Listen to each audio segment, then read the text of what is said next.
Assalamualaikum warahmatullahi wabarakatuh. Selamat datang. Kali ini Kang Selamat akan membawakan kisah yang berjudul Mencari Jasad Hantu Tampan. Cerita ini ditulis oleh Fitri Eskia. Sebelum kita masuk ke ceritanya, buat kalian yang belum subscribe channel ini, tekan tombol subscribe-nya terlebih dahulu dan tekan tombol notifikasinya agar kalian tidak ketinggalan romansa lainnya dari Kang Selamat. Gak usah berlama-lama lagi, langsung saja kita masuk ke ceritanya. Mencari Jasad Hantu Tampan. Keluarga Aca yang tidak tahan lagi dengan gangguan itu memutuskan untuk pindah rumah. Semoga di rumah baru nanti kita nggak diganggu lagi ya, ujar papa sambil mengemudikan mobilnya. Aca yang duduk di belakang hanya terus menatap jalan. Ini bukannya jalan ke Rumah Sakit Mulia, ujar dokter Yan yang sekejap sudah ada dalam mobil Aca. Dokter berwajah pucat itu tersenyum. Serius dok? Aca kembali melihat ke sekeliling jalan di luar mobil. Tak salah lagi, ini memang arah ke Rumah Sakit Mulia. Papa sama mama tahu rumah sakit itu enggak? Aca menunjuk ke sebuah rumah sakit yang tampak di depan jalan. Aku nggak apa-apa kok. Kita jangan tinggal di daerah sini deh, Pak. Kini ketakutan yang sempat ia coba sembunyikan kembali datang. Cuma rumah ini yang Papa dapat, sayangnya di rumah sekarang gak mudah. Lokasinya dekat sama tempat kerja Papa. Lagi nanti kita juga punya pembantu sama tukang kebun. Kamu gak usah takut lagi ya. Pisaunya ada, Cak. Aca teringat pisau itu. Gadis itu segera merogoh tas sandangnya. Pisau itu ada di dalamnya. Ada, ujar Aca pelan. Ia tidak ingin papa dan mamanya mendengar ia sedang berbicara dengan roh tak kasat mata itu. Aca sendiri sudah beberapa kali mencoba membuang pisau itu, tapi pisau itu selalu bisa datang kembali kepada Aca. Aca pun tidak tahu harus berbuat apa lagi. Satu hal yang disyukurinya, pisau itu tampaknya tak berniat mengambil nyawa Aca. Apa yang dokter lihat dari pisau ini? Dendamannya itu yang bisa gue lihat, Cak. Kalau soal perasaan lo ke gue, mana gue tahu. Di saat seperti ini masih sempat-sempatnya hantu itu ngegombal. Gue serius loh. Kalau di pisau ini ada dendam yang ingin dibalaskan, kenapa pisau ini membutuhkan gue? Setahu gue, keluarga gue nggak ada musuh sama siapapun. Mana gue tahu, itu urusan hantu itu. Gue nggak bisa mengetahuinya. Yang bisa gue lakuin hanya mencari jasad gue. Karena itulah yang menyebabkan gue gentayangan sampai hari ini. Jelas dokter Yan. Ia lalu merogoh kantung jas dokternya seperti mencari sesuatu, tapi tidak ditemukannya. Nyari apa, dok? Entahlah, gue ngerasa ingin mengambil sesuatu tapi kok nggak ada ya. Aku jelasinnya sama dokter. Dokter itu kan udah jadi arwah gentayangan. Ya pastinya yang dokter bawa itu cuma pakaian saat dokter tewas. Kalau benda lain mana bisa, mereka kan gak mati gentayangan. Loh, itu ternyata nyebelin juga ya. Untung gue bukan manusia lagi. Kalau manusia kenapa? Mau disuntik bius akunya? Mau suntik mati biar lo tahu rasanya mati gentayangan? Pasti pas masih hidup lo itu dokter yang kejam. Terserah deh, sekarang mending lo lihat ke jendela samping lo. Mendengar ucapan dokter Yan, Aca segera menoleh ke jendela mobil di sampingnya. Sosok perempuan cantik dengan wajah pucat berdiri di pinggir jalan. Di tangannya tergenggam pisau, namun baru sebentar Aca melihatnya, perempuan itu lenyap begitu saja. Pisau. Aca, kamu kenapa, nak? Kayaknya heboh saja sendiri. Kayaknya Aca ngelupain sesuatu deh, mah. Apa ini, kan udah mau sampai loh. Gak penting kok, mah, apa. Kedua orang tua Aca kembali fokus melihat ke depan. Sepanjang jalan yang mereka lalui tanpa sepi. Itu perempuannya ada di rumah lama lo. Dan dia ngikutin kita, Cak. Kayaknya semua berkaitan sama lo. Gue. Aca menoleh ke belakang jendela mobilnya. Tidak ada siapa-siapa di jalan di belakang mereka. Gue gak bisa menyimpulkan sekarang. Aca Aca dan keluarganya akhirnya bisa sampai di rumah baru itu. Rumah itu berukuran lebih besar dibanding rumah lama mereka. Banyak pula pepohonan yang tumbuh rimbun di sekitarnya. Sekilas rumah ini sama seperti rumah biasa pada umumnya. Papa keluar dari mobil dan mengambil barang bawaan. Aca dan keluarganya tidak perlu membawa perabot-perabotan lain karena rumah ini telah dibeli Papa beserta isi-isinya. Dan satu hal penting yang jadi alasan kedua orang tuanya membeli rumah ini, karena harganya lumayan murah. Berbeda dengan kedua orang tuanya yang senang tiba di rumah ini, Aca justru ketakutan. Baru saja ia keluar dari mobil, sosok perempuan tadi sudah muncul di depan pintu rumah. Kali ini ia tidak memegang pisau. Makhluk itu tentunya hanya dapat dilihat oleh Aca. Aca berusaha menenangkan diri. Ia mencoba melihat sekeliling rumahnya. Di depan rumahnya ada beberapa rumah yang juga lumayan besar. Entah mengapa rumah baru ini seperti sudah pernah dilihat oleh Aca sebelumnya. Ia mencoba mengingat-ingat. Sementara itu Dokter Rian sudah hilang. Ia sibuk berkeliling rumah. Saat Aca berada di dalam rumah, tanpa sengaja setelah ia masuk, ia menoleh ke belakang. Pintu rumah. Kamar kamu di atas ya, Ca? Mama dan Papa berjalan di depan Aca. Iya, Ma. Ia sibuk memperhatikan belakang pintu itu. Gak mungkin, gue pasti salah.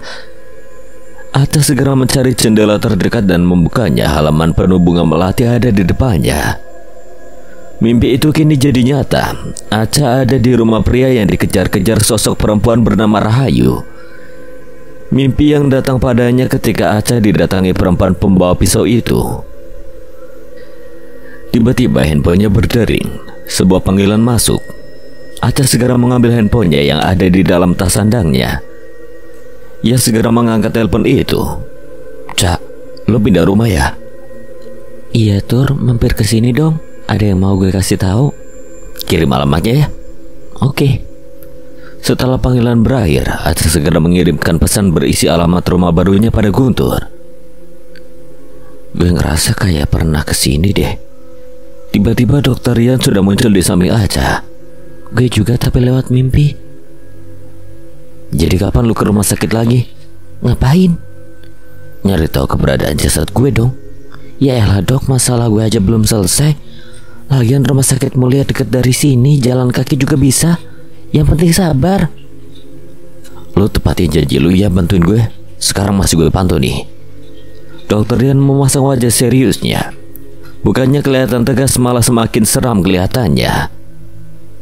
Muka tolong dikondisikan deh.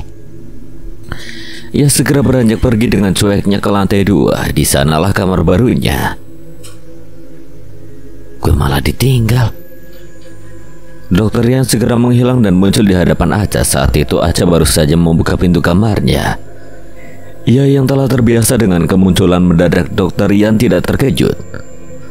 Aca mulai memeriksa setiap benda-benda yang ada di kamar itu. Semuanya masih milik penghuni lamanya. Aca kemudian beranjak menuju jendela. Ia membuka gorden putih itu pelan. Mata Aca berkeliling melihat pemandangan indah di luar kamarnya. Ia kembali lagi memeriksa deretan buku-buku yang tersusun rapi di sebuah rak buku. Tanpa sengaja sebuah album foto terjatuh. Baru saja Aca hendak meraih buku itu, tiba-tiba sebuah suara motor terdengar di depan rumahnya. Buru-buru Aca menuju jendela kamarnya. Tampak Guntur baru saja sampai di depan rumah Aca. Tapi ada yang aneh dengan Guntur. Ia seperti ketakutan melihat rumah baru Aca. Sesekali lelaki itu menoleh ke belakang kalau ada yang mengikutinya.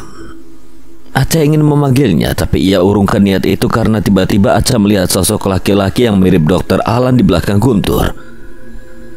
Aca terkesiap kaget. Ia segera menutup mulutnya agar tidak berteriak dan segera menutup gorden putih jendelanya itu. Kenapa? Dokter, lihat gak tadi siapa yang di belakang Guntur? Gue lagi di sini liatin album ini. Gue nggak lihat ke jendela, Cak. Album? Sebuah buku album yang tadi tidak jadi diambil Aca terletak begitu saja di lantai. Dokter Rian terus memandangi buku album itu. Tangannya tidak bisa menyentuh benda itu. Aca segera mengambilnya dan membuka halaman pertama. Dokter Yan berdiri di samping Aca ikut melihat. Ini mirip sama... Aca merasa pernah melihat sosok anak kecil di foto hitam putih itu. Tampak satu keluarga kecil berfoto, terdiri dari ayah, ibu, dan dua anak laki-laki mereka.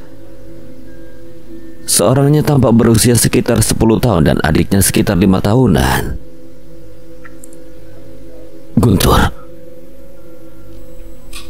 jangan ngomong kayak gitu napa. Kalau manusia aja nih di saat kayak gini udah serem, apalagi lo hantu yang berbisik ke telinga gue. Rasanya kayak apa gitu? Gue sengaja nakut-nakutin lo. Aca. Iya mah. Aca segera menutup album foto itu dan menyimpannya di laci meja riasnya. Aca segera menemui mamanya. Cak, sapa Guntur. Ia berdiri di samping mama Aca. Mama mau beresin rumah, kalian bantuin ya. Iya mah. Aca dan Guntur segera merapikan rumah itu. Diam-diam Aca memperhatikan Guntur. Sepertinya ada sesuatu yang disembunyikan sahabatnya itu. Gue mau tanya, Tur, lo emang anak tunggal ya? Iya dong. Kenapa emangnya, Cak? Gak apa-apa. Aca merasa Guntur benar-benar berbohong. Hal yang paling disesali Aca sekarang ialah mengapa dulu ia tidak melihat foto album keluarga Guntur. Hari ini Aca sudah bertekad untuk datang kembali ke rumah sakit mulia. Ia yakin semua yang dialaminya saat ini disebabkan karena keinginannya untuk membantu Dr. Rian. Aca pergi sendiri ke rumah sakit itu. Rumah sakit mulia kini ada di depannya. Lorong-lorong panjang dan banyak kamar di sisi kiri dan kanan jadi pemandangan para pengunjung. Sesekali akan terlihat para suster dan dokter yang keluar ruangan sambil mendorong tempat tidur berisi pasien. Dari luka ringan sampai luka yang bikin kita bergidik ngeri melihatnya. Suara teriakan, tangis duka dan tangis bayi meramaikan suasana rumah sakit. Belum lagi bau obat-obatannya menyeruak.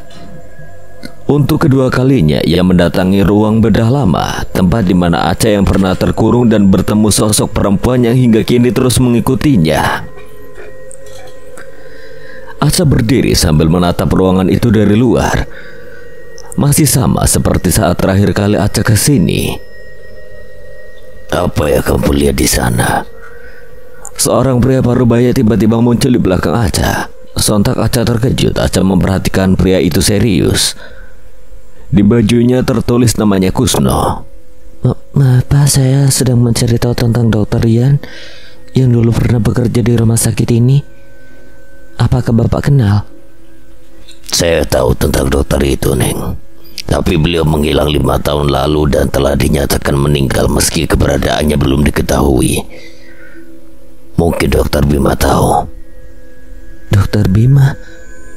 Dokter Bima itu temannya Dokter Rian, Pak? Iya, dulu mereka berteman baik bertiga.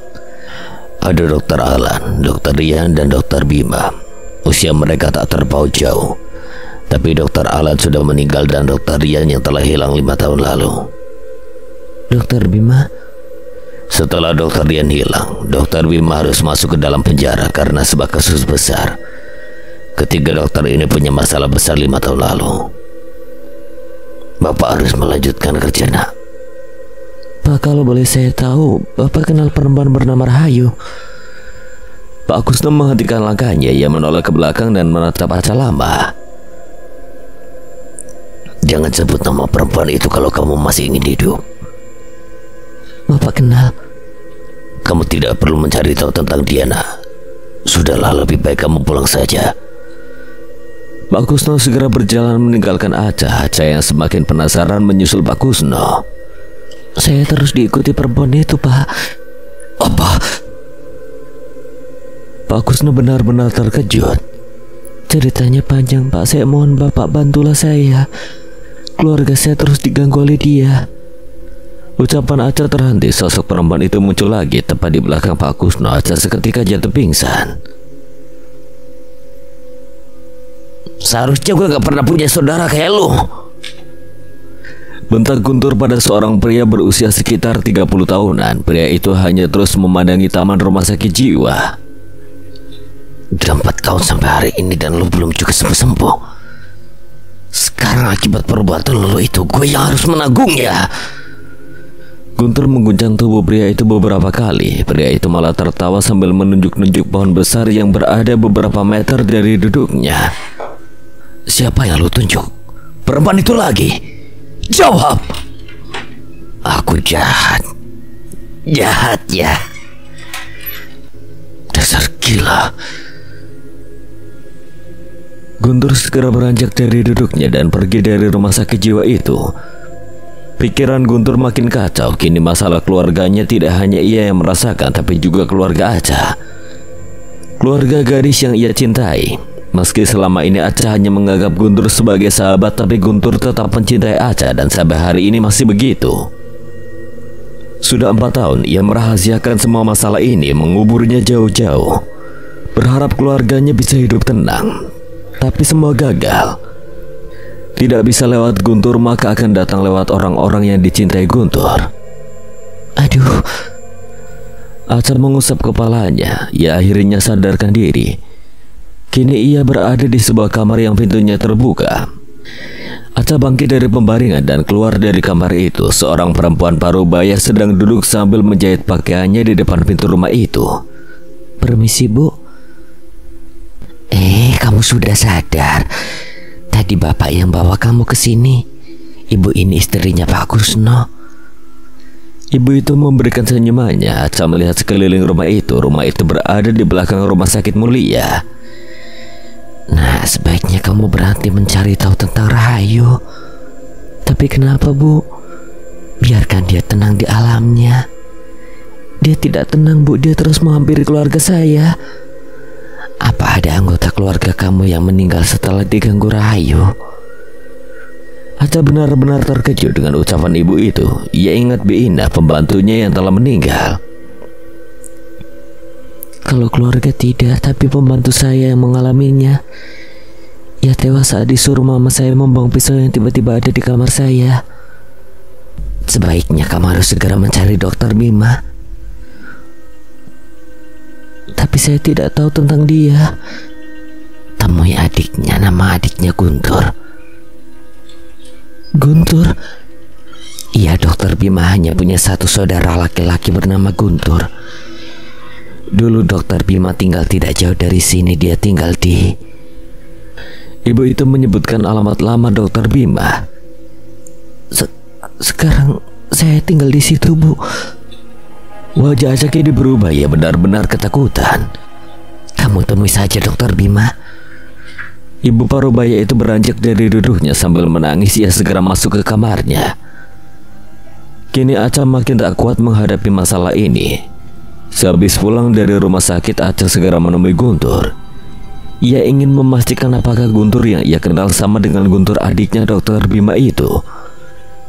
Dari gelagat yang ia perhatikan dari Guntur saat datang ke rumah Aca, tampaknya memang rumah baru Aca itu rumah lama Guntur. Ditambah dengan album foto keluarga itu. Sialnya Aca baru melihat halaman pertama album itu. Aca dan Guntur janji bertemu di sebuah kafe tempat mereka biasa nongkrong. Lu ada masalah lagi? Guntur memulai obrolan. Sedari tadi mereka hanya saling diam. Gue mau tanya serius dan tolong jawab jujur. Serius sama, Cak? Apaan? Bener lo punya saudara laki-laki? Guntur yang saat itu sedang minum langsung tersedak. Lu kan tahu gue anak tunggal. Apa lu pernah kenal sama Dokter Bima? Yang gak kenal lah. Lalu kenapa lu ketakutan pas datang ke rumah baru gue? So tau lu, kapan lu lihat gue takut? Gue lihat dari kamar gue yang ada di atas pas pertama lu sampai di rumah gue.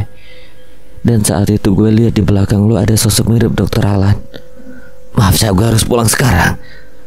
Berarti bener lo punya saudara laki-laki seorang dokter. Kenapa sih lo rahasiain tentang ini? Jujur aja, Tur. Kalau kejujur lo mau apa? Gue mau ketemu Dokter Bima. Percuma, abang gue gak akan bisa ngasih tahu apapun sama lo. Berapa, Mbak? Tanya Guntur pada kasir kafe itu. Kalau lu nggak mau ngajak gue ketemu sama saudara lu, yaudah, lu kasih tau aja alamatnya. lu gak akan dapat informasi apa-apa dari dia. Abang lu masih hidup kan? Dia masih hidup, tapi percuma lu temui dia. Dia gak akan kasih tahu apa-apa, Cak. Dia gila. Usai berkata begitu, Guntur segera keluar dari kafe dan menuju motornya di parkiran. Guntur! Aca berusaha memanggil sahabatnya itu, tapi Guntur tetap saja pergi. Akhirnya Aca memilih untuk pulang. Ia ingin mencari apa saja yang bisa jadi petunjuk dari rumah barunya itu. Sesampainya di rumah, tampak Bik Sari sedang menyapu halaman dan Pak Bahri sedang memperbaiki atap. Assalamualaikum. Waalaikumsalam. Non udah pulang? Tuan sama Nyonya baru saja pergi, mungkin pulangnya malam. Bik Sari sama Pak Bahri bisa bantu Aca nggak? Bisa, Neng. Ada apa ya? Bapak siap bantuin Neng dalam keadaan apapun. Kamu itu apaan sih? Bisari menepuk lengan kanan Pak Bahri. Aca mengajak Bisari dan Pak Bahri duduk di teras. Entah mengapa Aca takut membahasnya di dalam rumah. Jadi gini, Bisari sama Pak Bahri kenal nggak sama penghuni lama rumah ini? Bibi mah baru kerja pas Neng tinggal di sini, jadi Bibi nggak tahu. Kalau Pak Bahri, kenapa Non Aca nanya begitu? Bukannya menjawab pertanyaan Aca, Pak Bahri malah bertanya balik. Berarti Bapak kenal dong? Bapak nggak kenal, Non, tapi Bapak kenal sama tukang kebun sebelumnya. Ceritain dong, Pak. Beberapa tahun lalu setelah rumah ini siap dibangun, ada satu keluarga yang membelinya. Semula hidup mereka baik-baik saja sampai akhirnya anak tertua mereka jadi dokter. Namanya Bima Gumilang. Gumilang? Ya, seingat Bapak itu. Bapak juga tahu ini dari tetangga. Dulu di rumah ini pernah ada pembunuhan dan tukang kebun yang dulu itu juga ikut masuk penjara bersama anak pemilik rumah ini. Setelahnya Bapak kurang tahu, Neng. Oh gitu ya, Pak. Tapi kenapa Bapak sama Bik Sari nggak takut kerja di sini? Untuk beberapa saat Bik Sari maupun Pak Bahri tidak menjawab. Pak Bahri, Bik Sari, jawab pertanyaan Aca dong. Kami butuh duit, Non. Dari awal keluarganya Non Aca setuju kok kalau kami kerjanya sampai sore. Jadi bentar lagi Bik Sari sama Pak Bahri pulang ya? Mama sama Papa kan belum pulang, jangan pulang dulu dong. Maaf ya, Non, kami nggak bisa nemenin Non Aca. Benar saja. Selang setengah jam kemudian kedua pekerja di rumah Aca pamit pulang. Kini Aca sendirian di rumah yang besar itu. Lu takut, Cak? Kalau gue takut seharusnya dari kemarin gue menghindar. Oh iya. Kalau dulu dokter Rian meninggal di sini, harusnya sekarang dokter tahu di mana jasadnya. Gak semudah itu, Cak. Gue masih bisa lihat rumah ini karena jasad gue gak ada di sini. Itu berarti gue masih penasaran. Masih harus gentayangan. Dokter udah lihat sekeliling rumah? Udah dong, dan hasilnya gue melihat ruangan rahasia di atas. Dokter bisa masuk ke sana. Gue nggak tahu di mana pembuka ruangan itu. Yang jelas dia ada di balik lemari buku. Gue rasa ruangan itu nggak penting, jadi lupain aja. Hal sekecil apapun bisa jadi petunjuk, Dok. Di atas ada Rahayu. Gue bisa lihat dia, tapi gue nggak bisa mendekatinya. Dia roh gentayangan yang penuh dendam berlawanan dengan gue. Ya, roh gentayangan hanya mencari sebab kematian gue. Tapi sama-sama hantu kan? Kalau gue berdekatan sama dia, otomatis gue bisa berubah jadi roh jahat juga. Selain itu, Aca segera naik ke lantai atas kamarnya dan diikuti oleh roh Dr. Rian. Di mana ruangan rahasia itu, Dok? Itu. Dr. Rian menunjuk ke lemari buku. Aca segera mendekati lemari buku itu. Ia memeriksa buku-buku itu. Belum juga berhasil Aca mencari cara untuk membuka ruang rahasia, tiba-tiba ruangan itu terasa harum melati. Suara cekikikan seorang perempuan terdengar sangat pelan dan jauh. Menurut orang-orang, jika kita mendengar suara kuntilanak dan suaranya terdengar dekat, berarti dia jauh dari kita. Tapi jika suaranya terdengar jauh dan kecil, berarti dia dekat dengan kita sekarang.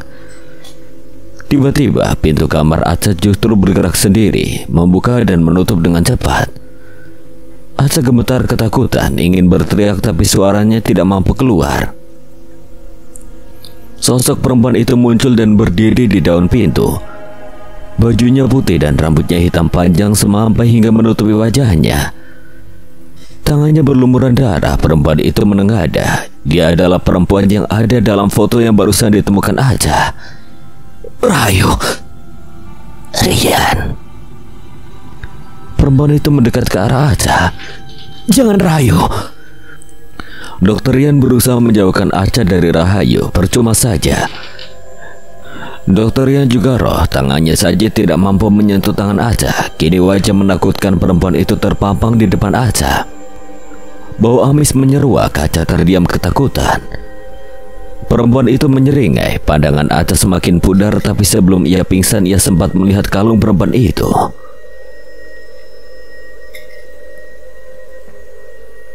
Kenapa semuanya berubah? Pelan-pelan Aca bangkit dari tidurnya. Ia hendak keluar dari kamar yang menyeramkan itu. Tapi baru saja tangannya menggenggam-genggam pintu, tiba-tiba terdengar suara orang sedang ngobrol dari arah belakang.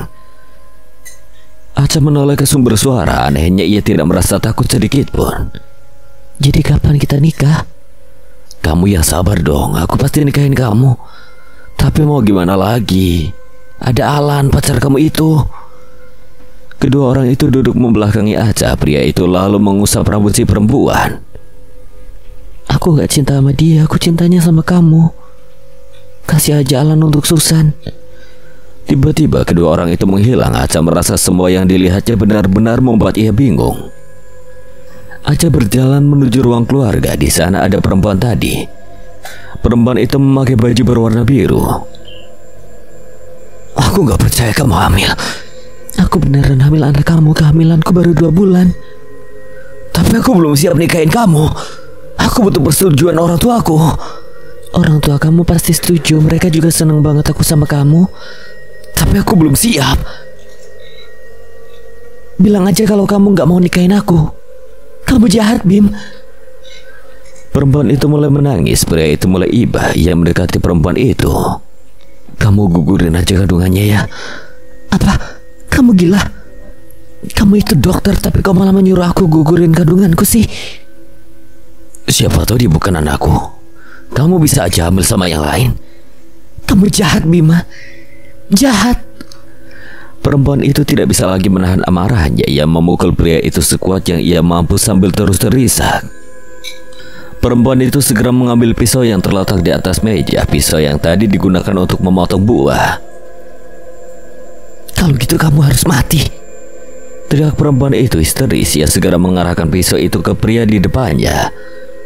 Tapi pria bernama Bima itu berhasil menghindar. Buang pisaunya, yo. Kamu gila ya? Kalau aku beneran ketusuk pisau bagaimana? Bima berusaha menghindar. Bima terus lari ke kamarnya di lantai 2. Perempuan itu terus mengejarnya. Daripada calon bayiku yang mati, lebih baik kamu sebagai bapaknya yang gak bertanggung jawab aja yang mati. Saat itu ruangan rahasia di kamar Bima terbuka. Bima segera lari ke sana. Aku gak mau nyakitin kamu, yo. Tapi aku memang belum siap. Dengan cepat perempuan itu mendekati Bima. Ia arahkan pisau itu ke perut Bima tapi meleset. Bima berusaha menahan perlawanan perempuan itu. Tanpa sengaja tangan perempuan itu terluka. Telapak tangannya mengeluarkan darah. Perempuan itu mengadu kesakitan saat ia dalam posisi terduduk di lantai.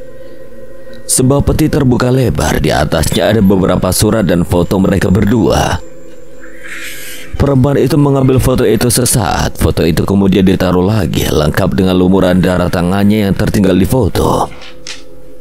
Perempuan itu bangkit. Ia segera mendekati Bima, tapi tampaknya Bima sudah menyiapkan rencananya. Oke, aku akan nikahin kamu. Kapan? Besok. Ayo. Tegasnya. Mendengarkan itu tentu saja perempuan itu senang. Ia menghentikan tindakannya. Beneran, Bim? Iya, udah sini pisaunya. Lihat tuh tangan kamu berdarah. Seketika perempuan itu menyerahkan pisau itu pada Bima. Bima mengajaknya ke dekat jendela besar kamar itu.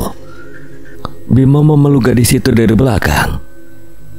Aku ambil obat merah dulu ya. Ia segera pergi keluar kamar. Setelah mengambil obat merah, ia kembali ke kamar itu sambil tersenyum jahat. Perempuan itu masih berdiri menghadap luar jendela. Sayang. Perempuan itu menoleh ke belakangnya. Bima kini tepat berada di belakangnya. Peluk aku dong. Perempuan itu tersenyum. Ia mendekatkan tubuhnya pada Bima. Dengan cepat Bima menusukkan pisau tadi ke pundaknya perempuan itu. Bima, apa yang kamu lakukan padaku? Lebih baik begini kan? Lelaki bajingan. Perempuan itu semakin kesakitan hingga akhirnya tersungkur jatuh dan tidak sadarkan diri. Bima buru-buru merapikan kamarnya. Ia juga menutup kembali ruang rahasia itu. Tubuh kekasihnya yang kini tak sadarkan diri ia taruh di atas tempat tidur lengkap dengan ditutupi selimut. Bima segera mengganti pakaiannya dan bergegas hendak pergi dari rumahnya. Sampai di situ Aca tidak bisa lagi melihat kejadian berikutnya. Sebuah cahaya datang dan semakin lama semakin menyilaukan. Aca, bangun, Ca. Panggil Mama. Aca merasa pipinya ditepuk pelan beberapa kali. Ia akhirnya bangun. Kini ia berada di kamarnya. Di kamar itu juga kini ada Papa, Mama, dan Guntur. Di belakang Guntur berdiri sosok hantu Dokter Rian. Mama, kenapa kamu bisa pingsan tadi? Nggak tahu, Ma. Aca takut di sini, Ma. Tenang, Ca. Sekarang Mama udah ada di sini kan? Ca, ngapain lo kesini? Gue mau minta maaf, Ca. Gak mau gue maafin. Aca pura-pura merajuk. Mana mungkin ia akan membenci Guntur, meski sebenarnya semua yang dialaminya ada kaitannya dengan Guntur.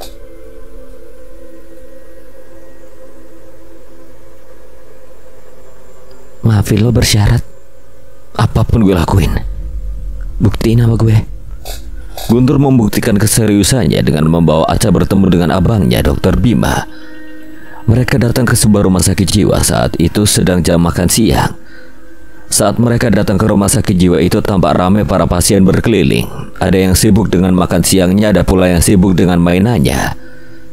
Aca dan Guntur menunggu hingga jadwal makan siang mereka selesai. Sembari menunggu, Guntur mulai menceritakan sedikit tentang saudaranya yang selalu ia sembunyikan itu. Gue bakal ceritain rahasia keluarga gue. Lebih tepatnya, ini alasannya menyebabkan gue dan keluarga gue menutupi keberadaan Bima. Gue bakal jadi pendengar yang baik, Tur. Gue senang akhirnya lu jujur. Alah, dasar laki-laki tukang modus. Celetuk roh Dokter Rian yang tiba-tiba sudah berada di antara Guntur dan Aca. Tapi Guntur jelas tidak bisa melihat keberadaan roh gentayangan itu. Hantu, jangan ribut. Aca mengibaskan tangannya ke arah Dokter Rian. Gue lagi ngomong sama lu nih. Lu jangan ngomong sama setan dong. Pengen disuntik racun nih cowok. Kalau udah mati jangan banyak gaya-gayaan. Coba diem aja. Ca, iya tuh, lanjutin ceritanya dong. Oke, kejadian ini bermula ketika gue duduk di bangku kelas 3 SMP. Saat itu kami masih tinggal di rumah lo sekarang, Ca. Tapi gue lebih sering tinggal sama paman gue. Papa dan Mama saat itu ngurusin bisnis restoran mereka yang di Korea. Jadi rumah keluarga lebih sering ditempati oleh abang gue, Bima. Dia nggak sendiri. Ada Pak Kardi juga tukang kebun kami. Tapi pembantu di rumah gue dan tukang kebun pulang sore. Rumah mereka kan dekat sekitar situ juga. Sebenarnya Bima juga tidak ingin tinggal sendiri, tapi rumah sakit tempat dia bertugas dekat dari rumah ini. Sedangkan sekolah gue lebih dekat sama rumah paman gue. Sesekali gue juga mengunjungi abang gue. Guntur menghentikan ceritanya. Tampaknya ia berat melanjutkan cerita. Lanjutin dong. Ini bagian keenaknya. Makin lama gue akhirnya mengetahui kalau abang gue yang berprofesi sebagai dokter bedah itu adalah seorang psikopat. Gue gak sengaja membaca sebuah artikel di internet mengenai ciri-ciri psikopat, dan dokter bedah salah satu yang berpotensi tinggi jadi psikopat. Sampailah pada hari itu ketika Bima membunuh kekasihnya Rahayu. Kasus pasien yang telah diracuni agar kematiannya dipercepat juga dilakukan Bima. lebih dari 20 pasien yang telah tewas secara paksa oleh Bima. Terus siapa aja teman-teman dokter Bima? Gue nggak tahu nama mereka kecuali yang dibunuh Bima. Rahayu itu adalah kasir di rumah sakit. Rumahnya ada di belakang rumah sakit dan yang gue tahu bakar dia ada saat sore kejadian itu. Akhirnya Guntur selesai menceritakan sebagian dari yang ia ketahui tentang abangnya. Terus kenapa lu bohong kalau lu nggak punya abang? Cowok kan tukang bohong. Jadi lu dulu cewek? Aca kesal sambil menghadap ke arah dokter Rian. Bisa jadi. Lu sekarang diikutin Gendruwo ya? Temen abang lo. Udah deh lupain aja. Dia lebih jelek dari yang lo sebut barusan. Jawab pertanyaan gue tadi. Semasa hidup gue ini ganteng loh. Seenaknya aja lo bilang gue Gendruwo. Pengen diajak ke alam gue nih anak. Ujar penasaran itu sewa, tapi Aca menghiraukannya saja. Gue malu punya abang seorang dokter tapi pembunuh. Lo tahu parahnya lagi, dia cuma bertahan 1 bulan di penjara karena setelahnya ia harus dipindahkan ke rumah sakit jiwa ini. Mungkin Rahayu selalu gangguin dia sampai akhirnya Bima stres dan jadi gila. Makanya saat gue masuk SMA gue minta mama dan papa pindah rumah. Kayaknya jam makan siang mereka udah selesai. Ayo kita minta izin jenguk. Gue penasaran sama abang lu. Lu semangat ketemu orang gila? Dasar aja gila. Apa? Lu salah dengar, yuk. Mereka segera menemui petugas rumah sakit dan meminta izin hendak bertemu pasien bernama Bima. Setelah itu seorang perawat pria datang membawa seorang pasien yang diminta. Bima Gumilang, pasien rumah sakit jiwa yang dulunya adalah seorang dokter bedah. Pria itu hanya tersenyum-senyum ke arah lain. Ia tidak mau memandang baik Aca maupun Guntur. Aca dan Guntur membawa Bima ke bangku di taman rumah sakit. Bang, ini gue Guntur. Guntur? Guntur? Ini teman gue yang ketemu sama Rahayu. Pria bernama Bima itu berhenti tertawa. Ia menoleh kepada Aca. Aca hanya diam, tidak tahu harus berbuat apa.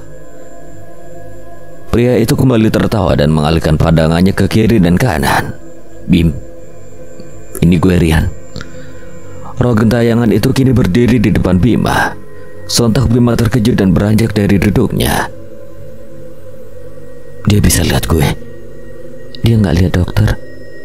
Dia lihat Rahayu. Rahayu?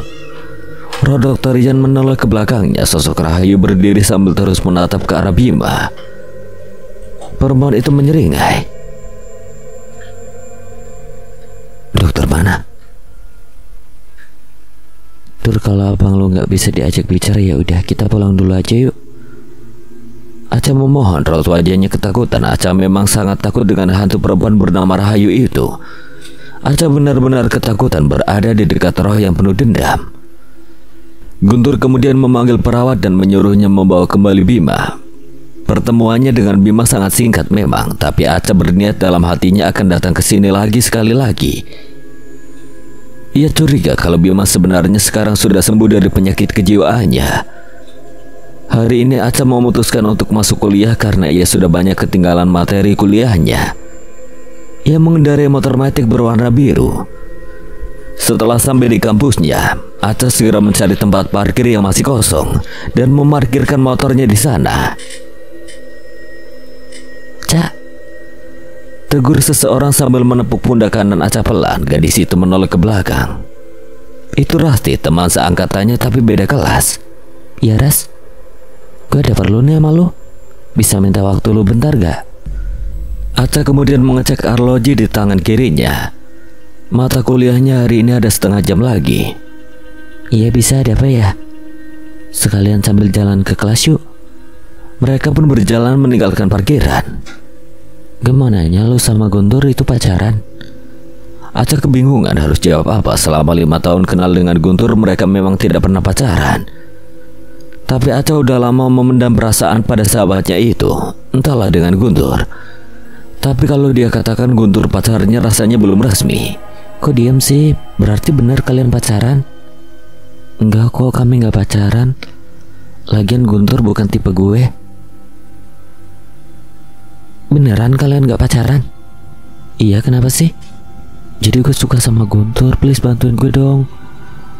Gue itu suka banget sama temen lo itu, Cak. Imbalan buat gue apa? Belum sempat Rasti menjawab pertanyaan Aca, seseorang tiba-tiba mengejutkan mereka dari belakang. Orang itu adalah Guntur. Tumben lu sama Aca. Pertanyaan itu ditunjukkan Guntur pada Rasti. Ada bisnis tur. Dalam hati Aca berharap sekali agar tadi Guntur tidak mendengar percakapannya dengan Rasti. Cak, nanti pulang dari kampus lu ikut gue ya? Gak bisa, gue ada urusan mendadak. Ini tentang teman Bima. Bima, cie, jadi pacar Aca namanya Bima. Lo belum tahu sih kalau Bima itu abangnya Guntur yang gangguan jiwa.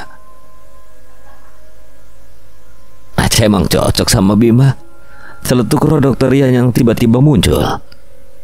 Hantu lo suka banget dia nongol tiba-tiba. Aca menaruh kedua tangannya di pinggang dan berbicara dengan sosok Rian yang hanya dia lihat. Lo ngomong sama siapa sih, Cak? Sama gue harus ke kelas. Gue duluan ya. Aca segera pergi meninggalkan Guntur dan Rasti. Bakal repot urusannya kalau dia harus menjelaskan keberadaan Rian. Cak, gue suka sama lo. Kenapa lo malah jodohin gue sama cewek lain sih? Lu udah sarapan belum, Tur? Kenapa? Lu belum sarapan? Belum. Ya udah, kita cari makan dulu. Lagian dosen gue lagi nggak masuk hari ini. Kalau lo mau ya udah, ayo. Mereka berdua pun pergi menuju kantin. Sementara itu Aca memilih pergi mencari teman-temannya dan tentunya diikuti oleh dokter Rian. Cak. Apaan? Sedih ya? Enggak, gue cuma... Ucapan Aca terhenti seketika ketika sosok perempuan yang masih membawa pisau itu melayang di samping salah seorang mahasiswa yang tak dikenal Aca. Perempuan itu hanya menunduk sambil mengikuti cowok itu. Buru-buru Aca mendekati mahasiswa itu, tapi beberapa langkah sebelum ia sampai, sosok perempuan itu menoleh ke belakang ke arah Aca. Wajahnya datar. Sesaat kemudian pandangan Aca mulai buram dan akhirnya ia jatuh pingsan. Aca sadarkan diri, kini ia ada di salah satu musola kampus. Ada beberapa orang yang berada di sekitarnya. Merekalah tampaknya yang menunggu Aca sadarkan diri. Cak. Salah seorang dari mereka yang dikenal Aca dan ia adalah Tia. Dia menyodorkan air mineral pada Aca dan Aca pun segera meminumnya. Lu kenapa tiba-tiba pingsan? Cowok itu... Cowok itu maksudnya cowok yang ada di depan lo pas lo pingsan? Iya, mana dia, Ti? Itu di luar musola. Dia juga nggak tahu kenapa lo tiba-tiba pingsan setelah lihat dia. Lihat dia, gue lihat sosok di samping dia. Dia berjalan sendiri lo pas lo di belakang dia. Terserah deh, gue mau ketemu dia. Aca menutup botol minumnya dan merapikan barang-barangnya. Cowok itu masih ada di luar musola kampus. Permisi. Lu udah sadar? Lu gak kenapa-napa kan? Lu sakit? Kenapa tadi pingsan lihat gue? Aca tidak langsung menjawab. Ia terus memperhatikan cowok itu dari ujung kaki sampai ujung kepala. Cowok itu mirip adiknya Alan. Adiknya dokter Alan. Lo kok tahu nama abang gue? Kenalin, gue Aca. Aca menyodorkan tangannya pada Alvin. Alvin malah tambah terkejut dan tampak sedikit ketakutan. Maaf, gue harus ke kelas. Cowok itu tidak balas menjabat tangan Aca. Ia bergegas pergi saja. Aca tidak mau dipermainkan misteri ini terus. Ia memilih mengejar Alvin karena ia merasa Alvin tahu sesuatu. Gue mohon bantuin gue. Lo itu kan saudaranya dokter Alan. Gue capek digangguin terus kayak gini. Cowok itu menghentikan jalannya. Ia melihat Aca. Beberapa saat kemudian Aca dibawanya menuju perpustakaan kampus. Kenapa di sini? Apa yang lu pengen tanyakan sama gue? Apa lu tahu di mana jasadnya dokter Rian? Gue nggak tahu dokter Rian siapa. Teman abang gue kah? Tapi gue tahu satu hal yang mungkin bisa jadi petunjuk buat lo. Teman abang gue namanya Mirna. Dia orang yang sempat. Di mana rumah Mirna? Gue jelasin dulu satu persatu nih. Yaudah oke. Abang gue pernah bilang kalau apa? Abang gue punya teman namanya Mirna. Dia perempuan yang menurut abang gue menyembunyikan mayat teman abang gue yang sampai kini belum diketahui pasti. Apa? Tapi gue nggak tahu di mana rumah Mirna itu dan gue cuma pernah ketemu dia sekali. Gue ketemu dia 4 hari sebelum kematian abang gue. Gue nggak mau kasih tahu lo, tapi gue curiga dia yang jadi penyebab kematian abang gue. Alvin mengecilkan suaranya di ujung kalimat. Alvin sebenarnya tidak ingin membantu Aca karena ia merasa bakal ada masalah yang lebih besar ke depannya. Seperti laki-laki pada umumnya yang tidak tega melihat cewek memohon, akhirnya Alvin mau menemani Aca. Lo yakin dia di sekitar sini? Tanya Aca tanpa sedikit takut. Kini mereka ada di komplek perumahan yang rumahnya masih sedikit, bahkan beberapa tampak sudah ditumbuhi tanaman liar karena lama sudah tidak dihuni. Gue waktu itu lewat sama Abang Alan sekitar jam 5 sore. Saat itu cewek itu lagi jalan kaki di sekitar sini dan sontak abang gue ngerem mendadak. Kejadiannya beberapa bulan lalu, 4 hari sebelum kematian Dr. Alan. Kenapa bang? Vin, lihat cewek tadi nggak? Lihat bang, kenapa emangnya? Gak apa-apa. Kok abang kayak ketakutan? Dia teman lama abang namanya Mirna.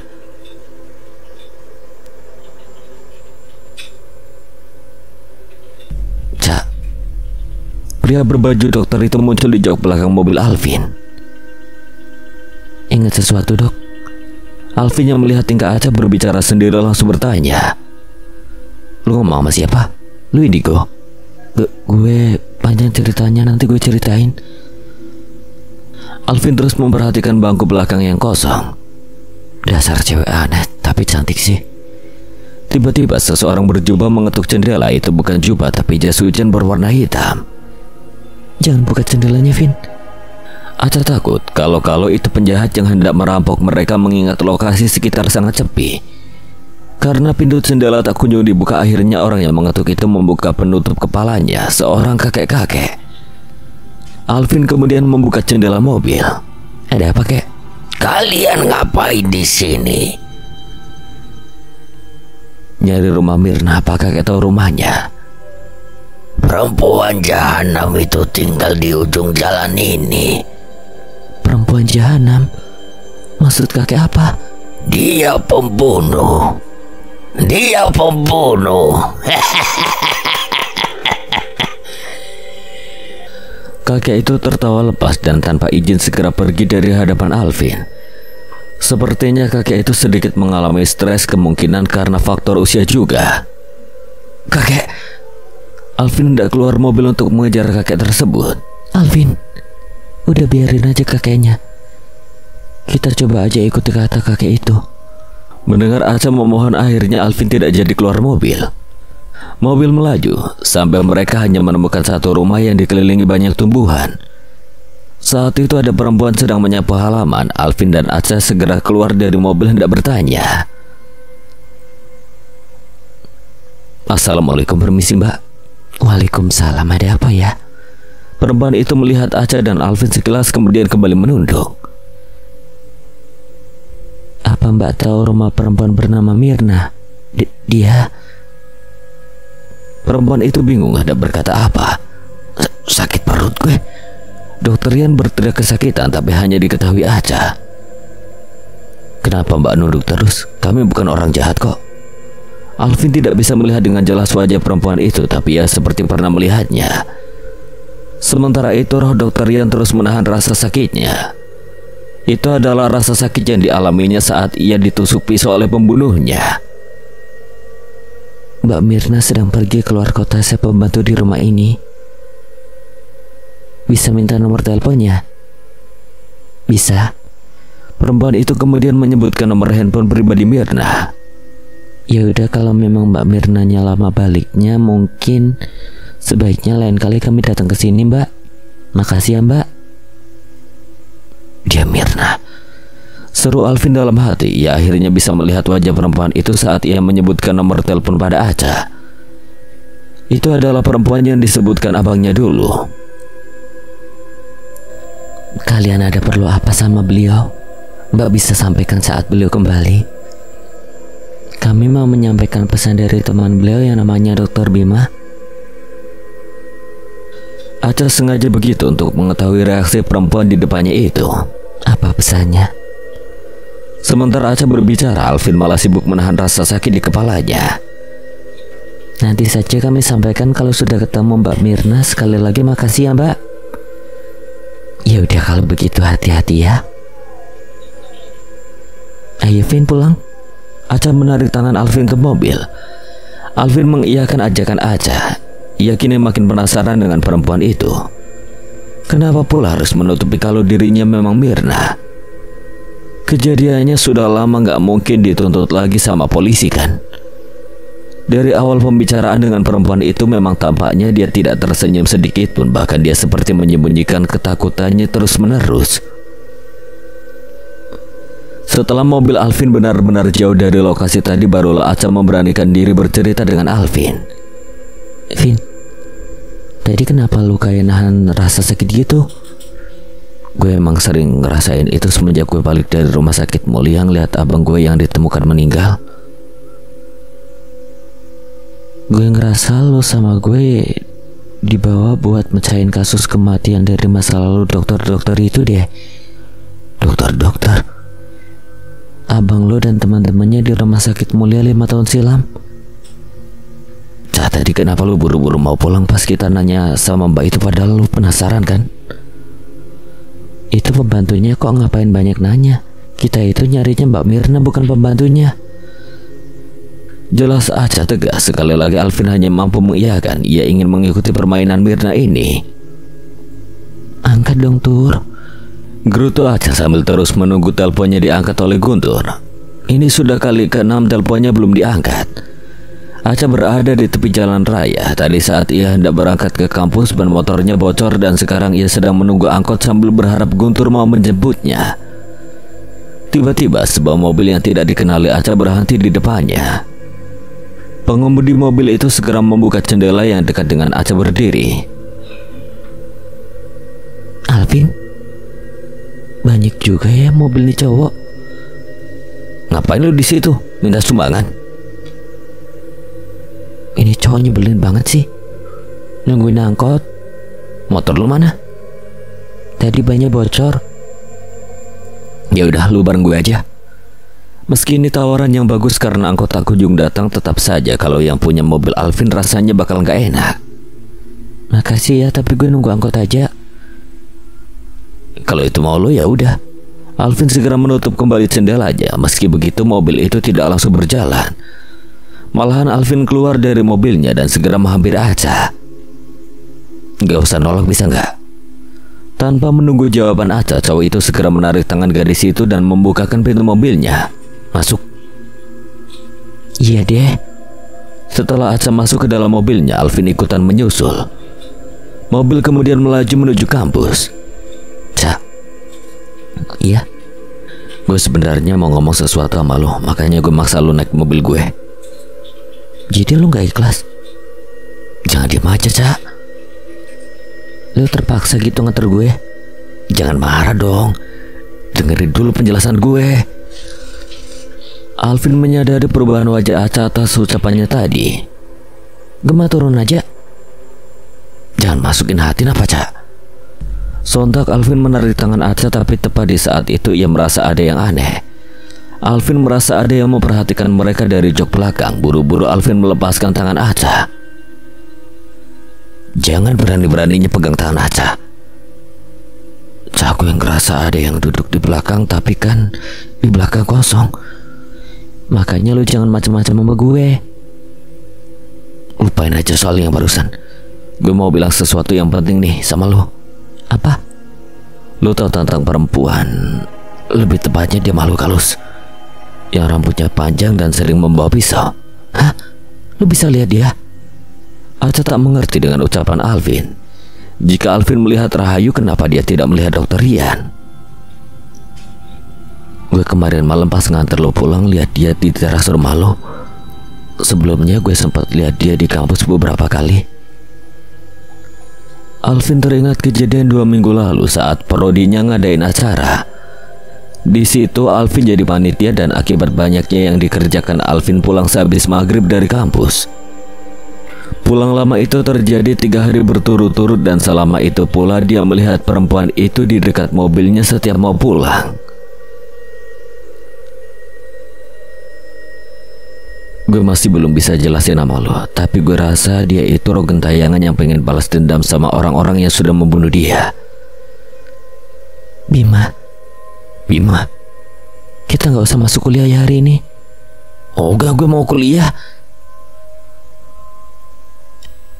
Kenapa, Cak? Tanya dokter Rian dari belakang. Bima udah sembuh, gue yakin dia udah nggak gila lagi. Please, kita nggak usah masuk kuliah ya hari ini. Nitip absen aja kan bisa. Kita beda jurusan, Cak. Jadi jangan ajak bolos kuliah bareng dong. Ya udah, turunin gue sekarang. Gue aja yang ke rumah sakit jiwa. Mendengar ucapan Aca yang begitu serius, akhirnya Alvin mengalah. Sebenarnya Alvin sendiri tidak ada jam kuliah hari ini, jadi ia bisa pergi kemana saja. Ya udah, kita nggak usah masuk kuliah. Gitu dong. Alvin tahu rumah sakit jiwa jauh dari sini dan harus 2 kali naik angkot. Ia tidak tega melihat Aca menunggu angkot lagi seperti tadi.